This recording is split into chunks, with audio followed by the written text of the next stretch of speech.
Today in this video, we're going to be going over a 5-mask run for the first week of Horrific Visions, and I want to talk about my talent build and what the masks do, and then we'll get into the run. So feel free to use the timeline below to skip around. So for context, Horrific Visions are back. This was a staple of the 11.1.5 patch, which is now this came out weeks after the patch, and it's still time-gated, but basically, we do have access to a few upgrades to make visions a little bit easier. This does cost corrupted mementos to purchase. You can buy them from this guy here. And yeah, you're going to want all of these. It is capped, so you can't go past this row this week, so that's a little unfortunate.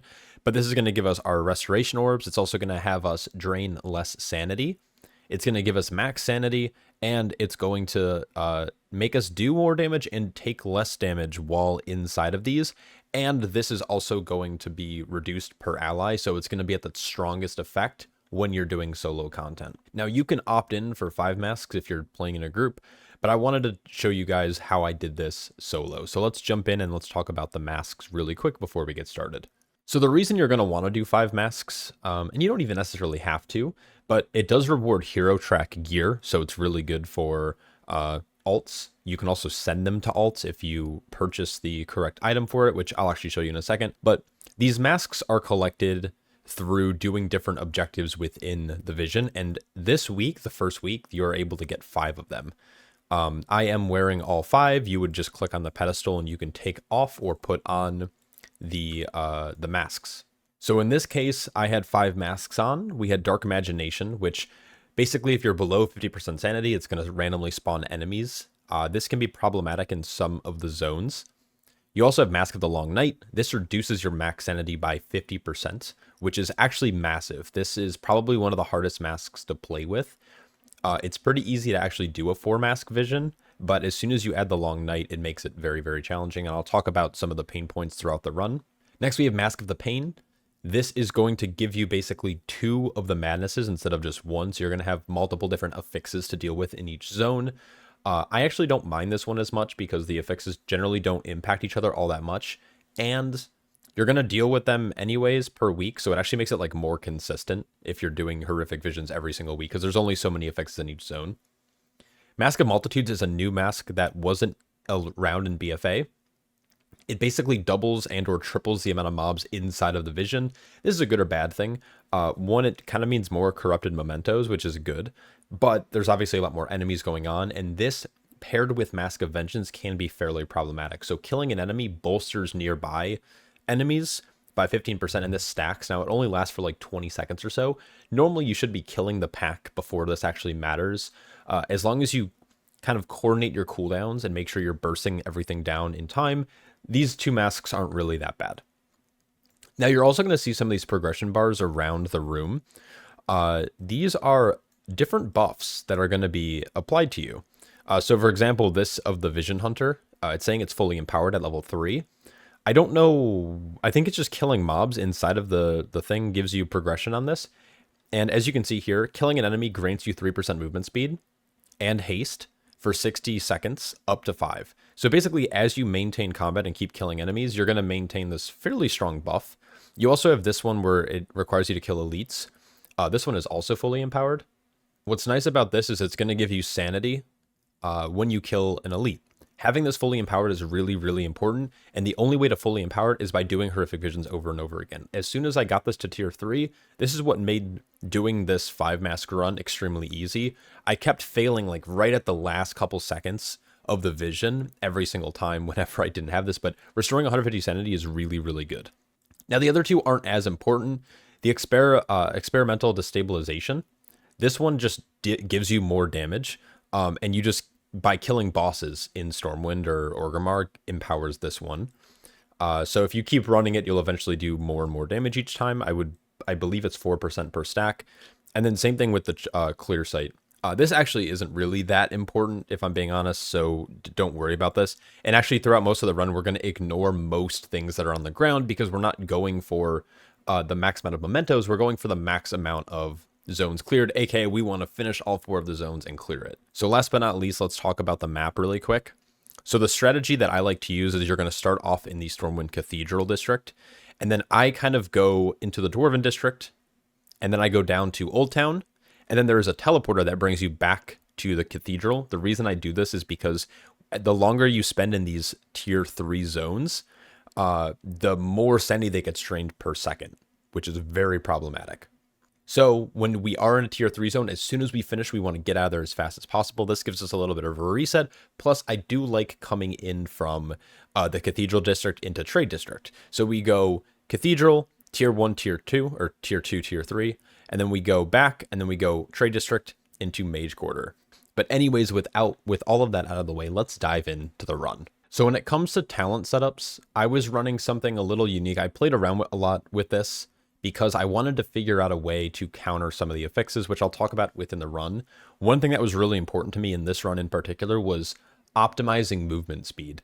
Being able to get from point A to point B, oftentimes without having to mount or doing it while in combat, is really important, especially with the affix Leaden Foot in the tier 3 zones, the hardest zones within the vision. So with this, I was running things like Bounding Agility, Jade Walk, and I was running Swift Art. Swift Art is really nice because it removes that Leaden Foot slow every 30 seconds when you cast roll. So this was really important in those tier 3s. Having a little bit more distance on roll and Chi Torpedo was important. And then lastly, we do have Jade Walk here. This just increases our movement speed, allowing us to have multiple stacking movement speeds from Jade Walk to the Vision Hunter or whatever it's called, on top of like additional movement speed effects like Tiger's Lust, for example, that were basically going mount speed without being on our mount for a few seconds. One other unique thing that I was running was Celestial Determination. This is also a very impactful thing to have when you have the Leaden Foot affix. Now, while I wasn't running the Black Ox as like a core talent, I was running Call to Arms, which does count towards Celestial Determination. So whenever I popped Weapons of Order in the zone, I was able to basically not be slowed below 90%, making some of the different affixes and mini boss mechanics a lot easier to deal with.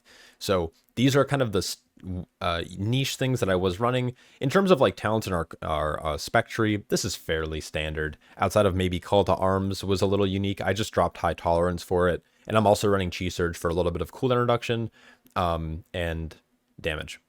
So funnily enough, my boots were breaking at the start of the vision. I forgot to repair. You can see some of my abilities are on cooldown still because I was kind of spam running this to see. So here we are. We're going to mount up immediately. I'm going to be targeting this Void Speaker, and I'm going to be getting a CC. Now, one other thing I'm looking for is there is a potion in the corner of the room, and I can see that it was purple. That means I want to avoid clicking on purple potions, but my only goal really is to make sure I find out which is the sanity potion, which I'm going to be doing a little bit of experimenting early on. And then once I know which one gives me sanity, I don't care about any of the other potions. What I'm doing is I'm going into the little alcove here, and I'm just trying to get everything stacked up. I'm using things like Weapons of Order, Chi Burst, and Exploding Keg to get a lot of burst damage here. Now, I am still in combat because I did CC one of those little Void guys out. The reason I did that is because his fear can be pretty problematic. While it isn't hard to kick it, it is pretty easy to get feared, and I've wiped here before. So what I did there is I leg swept as I ran past that pack. I ran through, I shadow melded, and then we're going to get over here towards the entrance. A Chi Burst is going to dispatch these gnomes pretty quickly, and now I'm ready to get into this next section. Next, we're going to be doing this first bomb pack, and I'm going to be tagging the far pack with either Taunt or Crackling Jade Lightning, which I don't know what I use there. I think I just provoked it. And I'm going to try to get them all stacked up. Utilizing the Master of Harmony burst damage through Overwhelming Force, Chi Burst, Exploding Keg is going to allow me to dispatch some of these packs very quickly. We're going to activate our first bomb here, and then we're going to mount up. Now, what I'm doing here is I'm looking for potions, and I see that there's a black potion here. I don't know what's going to give me sanity, but luckily I high roll, and I see that the black one gives me sanity. So the only thing I care about the rest of the run is finding the black potions.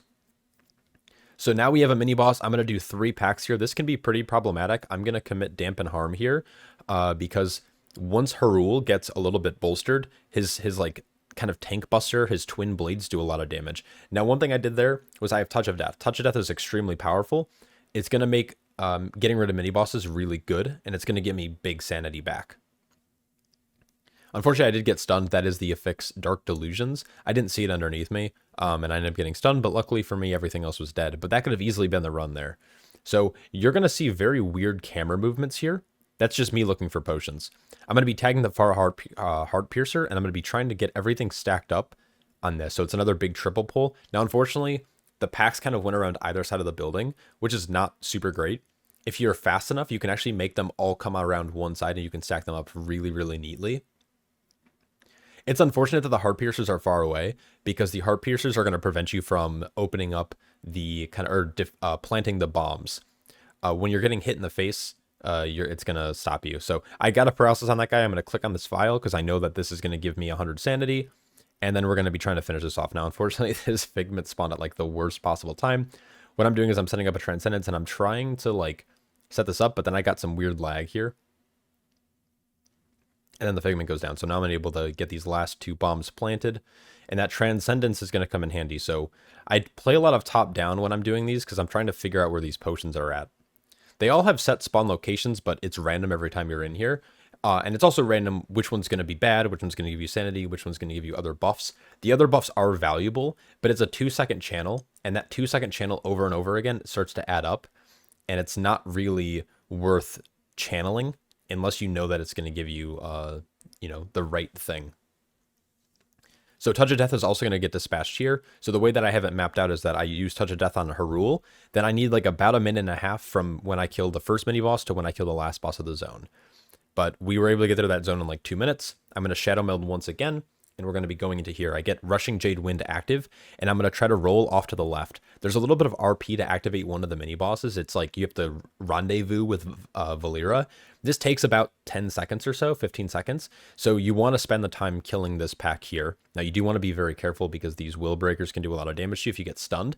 And there's some casters, the informants. They do a really nasty channeled stun on you. And since we're playing solo, that can be very, very dangerous. So right here, we're going into Terracin. She's problematic for a lot of reasons. First off, I got hit by her blade flourish because I got stunned. But she can... this is like a painful point because you're low on sanity. But all you have to do is look out for her Roaring Blast. Her Roaring Blast is like a really poorly telegraphed frontal. I saw there was 2 green liquids here.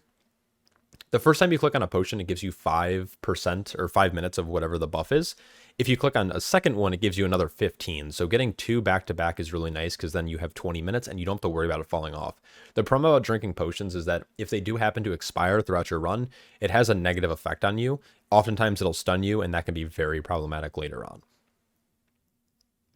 So my goal is to defeat the next trash pack and then use my first sanity restoration orb.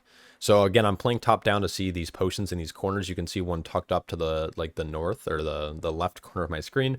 Now that pack is dead, we're going to plant our first sanity orb. And now this is like a time to kind of recoup, just kind of figure out your surroundings, get your bearings. I'm looking for potions. I don't really see any, so we're going to go into the next pack here. Now, I do see a purple one in the corner. That is the bad one, so I definitely don't want to be clicking on that. And then once this pack goes down, we are ready to do another kind of big pull. Now, we saved Touch of Death for this guy.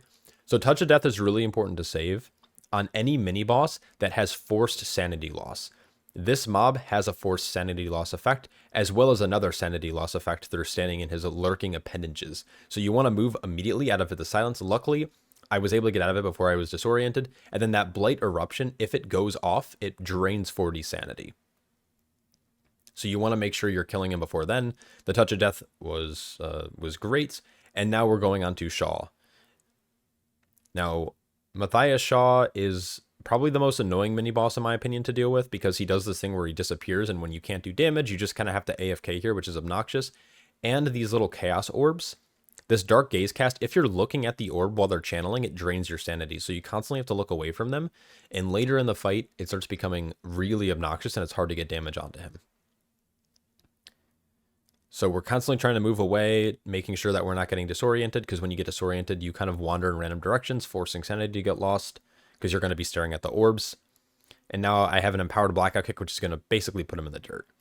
And now that we're done with him, we're trying to get back to the Cathedral District as fast as possible to get out of this zone because we don't want to have any more sanity. Now, I'm going to notice here, first I'm going to repair, but then I'm going to notice that there's going to be a black potion to my left. I'm looking there, red, blue, but then to my left, you're going to see the black potion. And I'm going to roll through and I'm going to make a mental note of that because I'm going to come back there later. We're going to run all the way through. I'm going to Shadow Meld once more, and we're going to go into the next zone. Now, I see that Touch of Death is coming up in 10 seconds, so I want to try to get to a mini-boss so I can kill it immediately as soon as Touch of Death comes off of cooldown. So we're actually going to go to the left here, and I'm going to be pulling all 3 of these packs onto the mini-boss. Now, this mini-boss is important to have Touch of Death for because once again, it's forced sanity drain. Forced sanity drain is something that you don't want to deal with as a Brewmaster Monk or really any class, so we're going to make sure we're kicking the first Agonizing, and now we want to get him into the threshold to be able to Touch of Death, basically before he gets his second cast off. Luckily, I was able to do that, and I saved Fortifying Brew for that moment. Now, once again, I'm kind of doing sporadic movements here. There is a black potion here, which I'm going to click on. This is going to give me 100 sanity, which is going to top me off. So we're looking really good. I still have 2 sanity restoration orbs, and we have a full sanity bar. So I should be able to get through the rest of the zone without having to use a sanity orb, or at least until the end. So right here, we're going to do a double pack. Chi Burst is going to dispatch a lot of these mobs pretty quickly. Now this area is really annoying to deal with because you have all these like crushing appendages which burrow into the earth if you're not in melee range. And so when you're trying to like move them around, they'll keep you in combat. It's hard to hit them. You're going to lose a lot of damage. So I'm going to try to group them up as much as I can.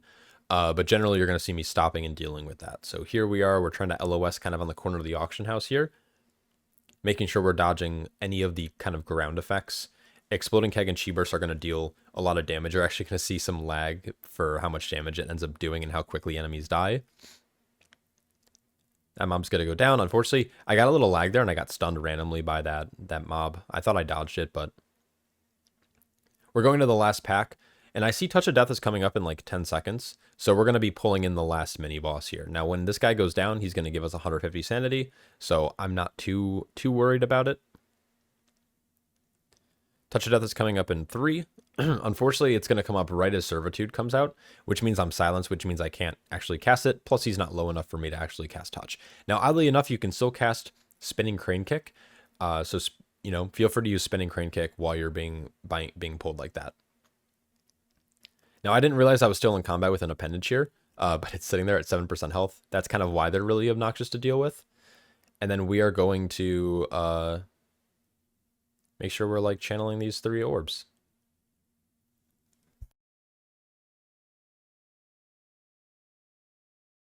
Now I kind of got stuck there on the wall, just be a little careful. This is the route that I like to take through this this area. I noticed the bank was open, but I decided it wasn't worth. Killing the mob in the bank gives you 10% critical strike, but it does take a little bit of time because it has like 40 million health.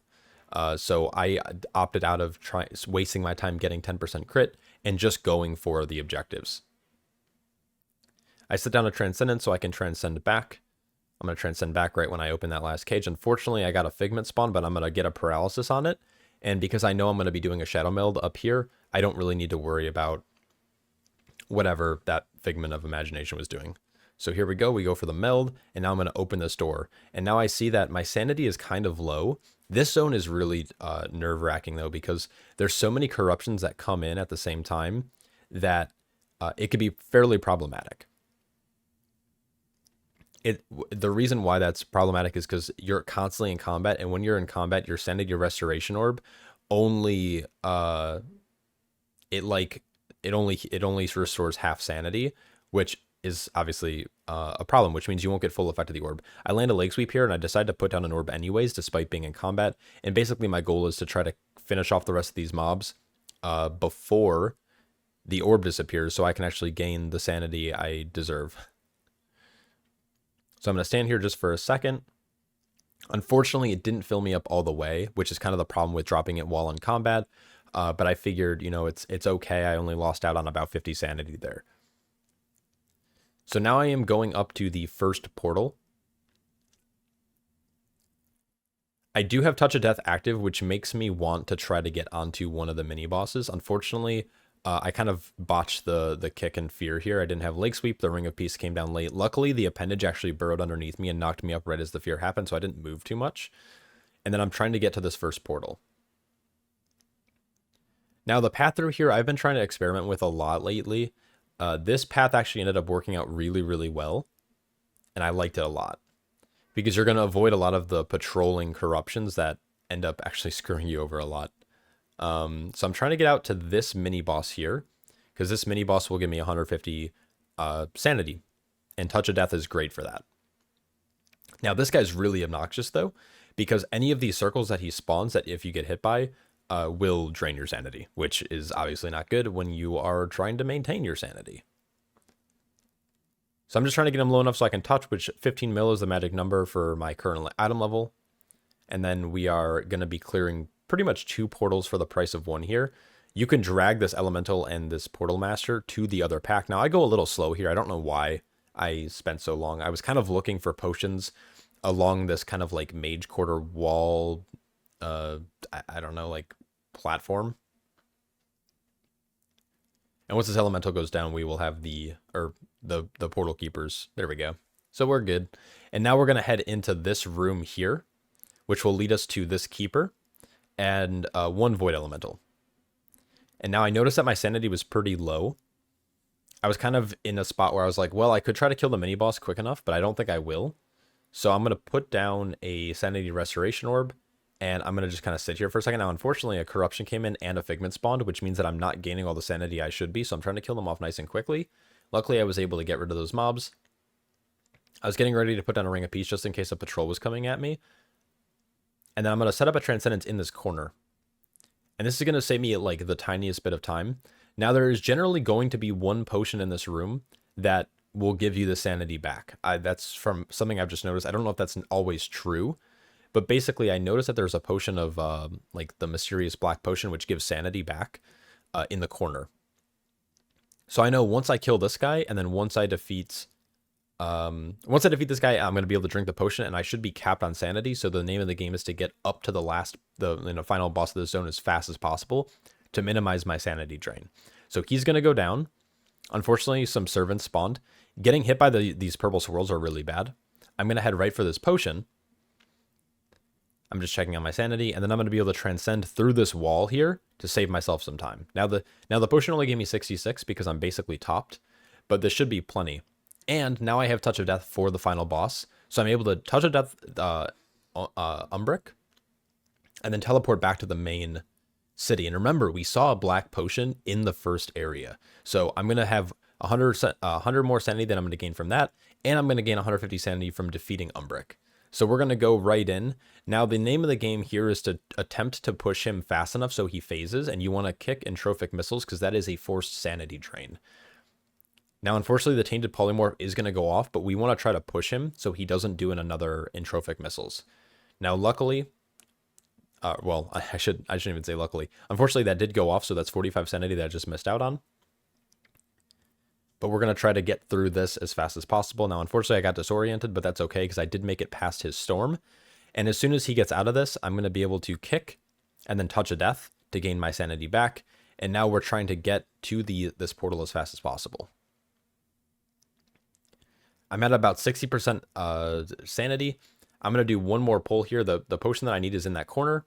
I'm going to pull these 2 packs together. I probably could have gotten around not pulling both of these packs, but that's a-okay. I didn't realize that there's a Void Speaker here, so unfortunately I got feared. It's not going to be a big deal because I'm not taking a lot of damage, but it could be an issue if I was pulling bigger. And basically, I'm also using this pull to ramp up my Master of Harmony, power on my Saltshire Brew. And that's our 100 sanity there, and we are ready to head into the final boss. Now, luckily in this zone, this is the least amount of sanity that's going to get drained, so there's no reason to really panic here. It's really just about doing this fight clean. Unfortunately, I did not start the RP earlier, so I do have to wait around a little bit, but that's not a big deal.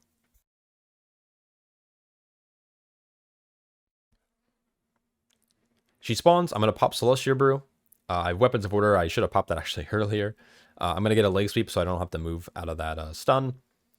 And we're trying to push her down. I'm going to have Touch of Death, so I don't have to get her dead. I just have to get her to like 20% health.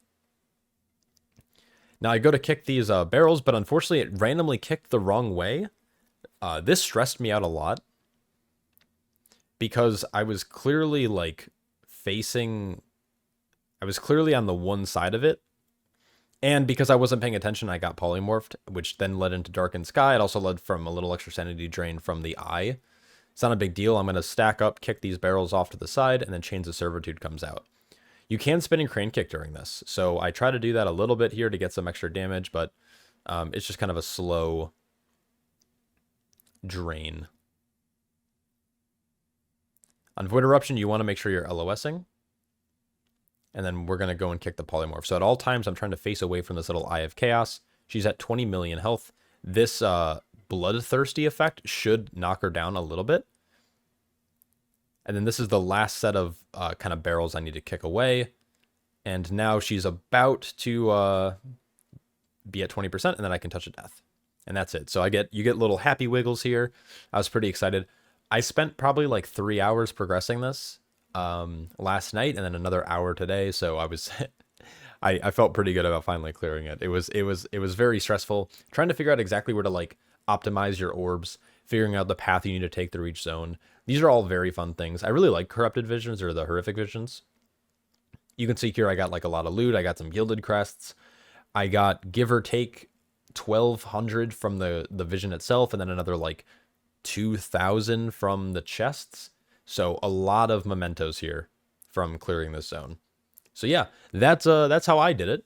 Hopefully you're able to get it if you're interested. It's not really worth doing, in my opinion. It's really just like an accolade. But yeah, anyways, hope you guys enjoyed the video. I'll catch you all in the next one. Peace.